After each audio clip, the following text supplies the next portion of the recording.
আল্লাহ পাক রব্বুল আলামিন বলেন, কুল হাল ইয়াস্তাউিল্লাযীনা ইয়ালামুনা ওয়াল্লাযীনা লা ইয়ালামুন।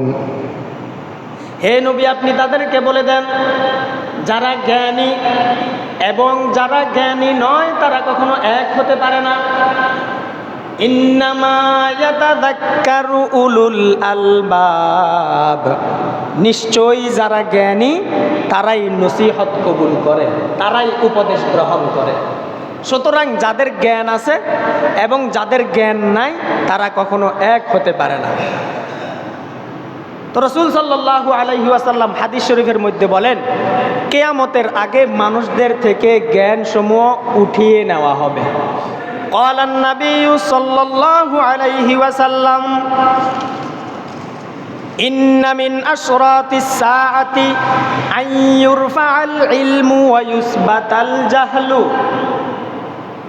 কিয়ামতের আলামত সমূহের মধ্য থেকে একটি অন্যতম আলামত হলো আইয়ুরফাআল ইলমু, মানুষদের থেকে জ্ঞান উঠিয়ে নেওয়া হবে, ওয়ায়ুসবাতাল জাহালু, এবং মানুষদের মধ্যে মূর্খতা ছড়িয়ে পড়বে, মূর্খতা ছড়িয়ে পড়বে। বর্তমান সমাজে আমাদের দেখলেই বোঝা যায়, কইলে আবার হয়তো রাগ করতে পারে, কিন্তু রাগ করার কিছুই নেই। আমাদের মাঝে যারা মূর্খ, যারা জাহেল, তারাই বেশিরভাগ আমাদের মাঝে নেতা হয়। কি হয়? কি হয়? নেতা হয়। যারা আমাদের থেকেও জ্ঞান কম রাখে তারা আমাদের দায়িত্ব নিয়ে নেয়, আমরা তাদের কথা মতো উঠা বসা করতে হয়।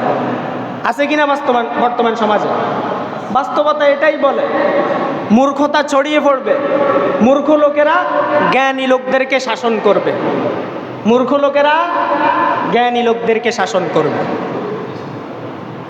তো কিয়ামতের অন্যতম আলামত হলো যখন এলেমকে উঠিয়ে নেওয়া হবে। এলেমকে উঠিয়ে নেওয়া মানে এটা নয় যে বই পুস্তক থেকে লেখাপড়া সব কিছু উঠে যাবে, বরঞ্চ এলেম উঠিয়ে নেওয়া মানে বড় বড় আলেমরা মৃত্যুবরণ করবে, বড় বড় আলেমরা মৃত্যুবরণ করবে।